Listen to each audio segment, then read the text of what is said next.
Auzu billahi minash shaitani rajim. Bismillahir rahmanir rahim. Wassalatu wassalam ala sayyidina Muhammad nabiyil abibi wa ala alihi wa sahbihi ajmain. Rabbi shrah sadri wa yassir li amri wahlul uqdatan min lisani yafqahu qawli. Mes amis, à tous ceux qui nous suivent sur notre chaîne YouTube, nous sommes venus pour vous faire une présentation des 16 maisons géomantiques et de leur nature élémentaire. Puisqu'en géomancie, comme les éléments, les figures, donc les maisons ont leur propre charge énergétique.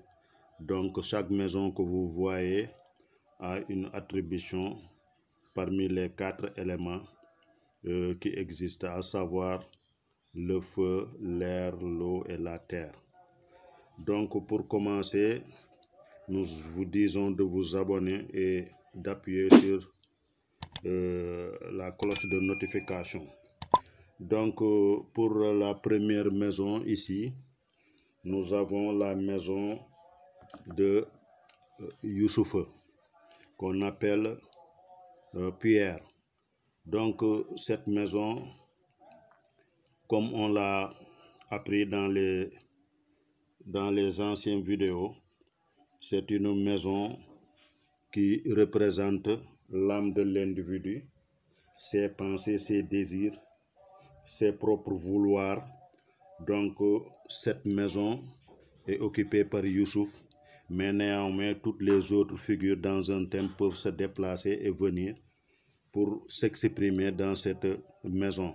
Cette maison a comme charge énergétique du feu. Donc la maison est attribuée à l'élément feu. Nous allons à la deuxième maison. La deuxième maison qu'on appelle, c'est la maison des gains. C'est la maison de la chance. Donc là, tous les biens. Après un thème, c'est sa maison qui exprime tous les biens qu'on a. Cette maison est attribuée à l'élément air. Mais au repos, la figure qu'on appelle Adama Laetitia, la généreuse, c'est cette figure-là qui occupe la deuxième maison. Donc la deuxième maison, je mets ça en bas, elle a une charge énergétique de l'air. La troisième maison, qu'on appelle la maison de l'environnement, donc c'est la maison des parents, des parents proches, des frères et sœurs. C'est la maison des collègues de travail, tout ce qui est en rapport avec la proximité, l'environnement immédiat. Cette troisième maison est de l'élément eau. Donc la figure qui l'occupe au repos, c'est la figure qu'on appelle Mahdi, Capitis Dracus, ou la tête du dragon. Donc c'est cette troisième maison. Quand on progresse, on va à la quatrième maison.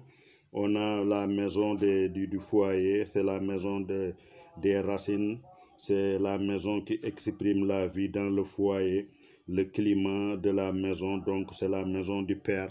Cette quatrième maison a pour élément la terre. Elle est habitée par la figure qu'on appelle le blanc, qu'on appelle c'est la figure le blanc qu'on appelle Albus. Donc c'est cette quatrième maison. Donc quand on va à la cinquième maison, on a la maison des enfants.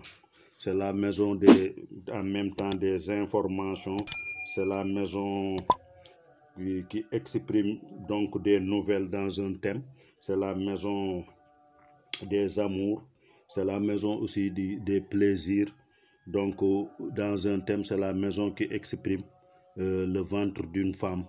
Donc cette cinquième maison, qu'on appelle la maison des enfants, est attribuée à l'élément feu. Donc il a une charge énergétique du feu. Dans la présentation, vous voyez des maisons qui sont occupées par des éléments, comme la première maison ici, c'est du feu. C'est la maison de Youssouf, donc c'est du feu dans du feu. Donc ici, on a la cinquième maison, la figure qui l'abrite, c'est Issa, donc qu'on appelle Amiso, la perte. Issa a comme élément de l'eau, mais élément comme élément de l'eau, mais la maison a une charge énergétique feu. On passe à la sixième maison. On a la sixième maison qui a une charge énergétique air. Donc, qui est abritée, c'est la maison des maladies, c'est la maison de la perte. On l'appelle aussi la maison des animaux, puisque dans un thème, quand un animal a un problème, c'est cette maison-là qui va l'exprimer, les animaux qui sont tués, les accidents qui proviennent dans un thème, ça sort de cette maison. Cette maison-là est abritée par, ici c'était Ibrahima, c'était Issa, voilà, c'est abrité par Issa qu'on appelle Amousso, je l'ai dit tantôt. Donc elle a une charge énergétique de l'air. Donc pour la septième maison, on a la maison des associés, la maison du communicant dans un thème, parce qu'il se voit toujours avec la première maison. Donc on dit que dans cette maison, le communicant, ça dépend de la figure qui est sortie en première ici. Donc il regarde toujours la maison qui sont communicants à la septième figure au repos. Donc au repos, cette maison est occupée par Omar, qu'on appelle le rouge. Donc Omar, qu'on appelle le rouge, Rubus, donc le rouge. Cette maison a une charge énergétique qui terre, quoi, eau du moins. Donc c'est la maison des associants, des adversaires, de l'ennemi connu aussi. Donc en huitième ici, on a la maison, comment dirais-je, on a la maison de l'extérieur dans tout thème. Elle est exprimée ce qui vient de l'extérieur, la représentation externe, la provenance, si c'est de l'argent, des gains, des pertes, des dangers. Donc c'est la maison qui exprime l'environnement lointain. Donc ici on a une maison qui est chargée par de l'énergie terre, mais au repos. Elle est occupée par la figure qu'on appelle Ayuba, qu'on appelle Ayuba la tristesse. Donc c'est Ayuba qui occupe cette maison, on l'appelle la tristesse, donc Tristia, quoi. Donc on a la neuvième maison ici. La neuvième maison ici qui a pour élément feu. C'est la maison qui exprime les déplacements. C'est la maison de la route. Ça exprime aussi la maison, la spiritualité. Donc quand on dit spiritualité, on dit déplacement mystique. Donc c'est la maison des recherches, des découvertes. Elle a pour élément comme ça du feu, et au repos, il est abrité par Fortuna mineur, qu'on appelle Djibril. Donc c'est cette maison-là. La dixième maison, on a ici la maison la maison de la croissance. C'est la maison des services, donc la maison qui est attribuée dans un thème à la croissance. On dit que c'est la maison aussi des rois, de tout chef dans un thème. Donc il est attribué à l'élément air, bien que la figure qui l'occupe c'est Suleiman, qu'on appelle Carcer. C'est une figure qui a pour élément terre, mais néanmoins la maison est de charge air. En 11e position, la 11e maison, c'est la maison, la maison des espérances. C'est la maison des espoirs, des projets, des aides. Donc c'est la maison des amitiés. Dans un thème, c'est ça qui exprime les projets, les amitiés et le contact avec les autres. Donc c'est une maison qui est très importante dans un thème. Il est abrité par Alioune Badara, qu'on appelle Conjonction. Donc c'est une maison qui a une charge énergétique haut, bien que Alioune Badara a pour élément de l'air. La 12e maison, c'est la maison des épreuves, la maison des difficultés, des blocages, des dangers. Dans un thème, c'est la maison qui exprime donc tous les épreuves, la maison des ennemis cachés. En 7, on avait la maison des ennemis connus. Ici, c'est la maison des ennemis cachés. des angus ou roches, toutes les épreuves tendues. C'est cette maison-là qui va déterminer ces choses-là. Donc il a pour charge énergétique terre.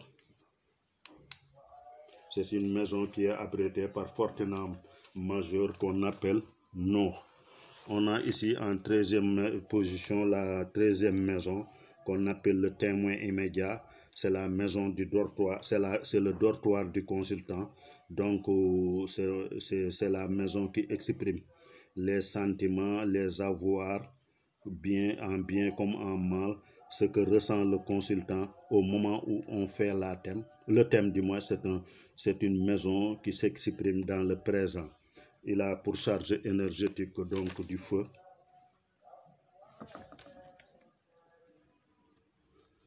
Donc il est abrité par Coda Dracus qu'on appelle queue du dragon, Hassan. Ici la 14e maison, c'est la maison du futur qu'on appelle le témoin futur. C'est la maison qui exprime ce qui n'est pas encore venu, ce qu'on ressent dans un futur proche. C'est la maison des réalisations donc futures, ce qui va arriver prochainement. C'est la maison de l'argent ici en Afrique. Quand on fait un thème, on attribue cette maison-là à une maison d'argent. C'est le reflet, les avoirs à venir. Donc c'est dans cette maison qu'on va sentir ça. Il a pour charge énergétique de l'air. Donc il est abrité par Pierre. Donc la 15e maison, c'est le juge. C'est le juge. On l'a ici en 15. Donc c'est la maison qui résume l'ensemble du thème. Après avoir fait un thème sur l'ensemble des 14 maisons, quand ils auront à s'exprimer, ils donneront par exemple la parole finale à la 15e maison qui va résumer l'ensemble des propos exprimés et des ressentis dans le thème. Donc c'est la synthèse de toutes les réalisations du thème, c'est le résumé, c'est l'ensemble des fruits dans un thème, selon la nature des éléments qui vont sortir dans le thème. Donc c'est une maison qui est attribuée à l'élément eau. Ici on a la 16e maison qui est la sentence qu'on appelle la sentence qu'on appelle aussi la parole de Dieu. C'est une maison qui est constituée en assemblant la M15 et la M1. C'est une maison donc issue de la M15 et de la M1. J'avais omis de vous dire ici, au niveau du juge, on n'a pas d'élément impair. Quand on sait qu'en géomancie, on a classé les 16 figures géomantiques en deux groupes, les humains et les génies. Donc les pairs sont les humains et les impairs sont les génies. Ici, un génie ne peut pas jamais se placer ici. Quand vous voyez dans un thème, vous avez un élément impair qui est là, il faudra revoir le thème parce qu'il y a quelque part où vous vous êtes trompé. Donc la 16e maison, on revient à la 16e maison, on dit que c'est la maison qui est abritée par Populis Moussa. Donc c'est la maison de la sentence divine. C'est la maison qui, après le juge s'est prononcé, on laisse maintenant la parole finale à cette maison, voir l'élément géomantique qui va figurer dans cette maison. Il est en rapport étroit avec le juge, puisqu'il est constitué par le juge et la maison une qui est la conscience, donc l'âme de tout le thème. Donc tout en vous disant de vous abonner, c'était ça qu'on avait à vous présenter sur la nature élémentaire en géomancie des 16 maisons. Donc prochainement nous viendrons dans un autre thème en géomancie pour s'expliquer encore prochainement. Merci beaucoup.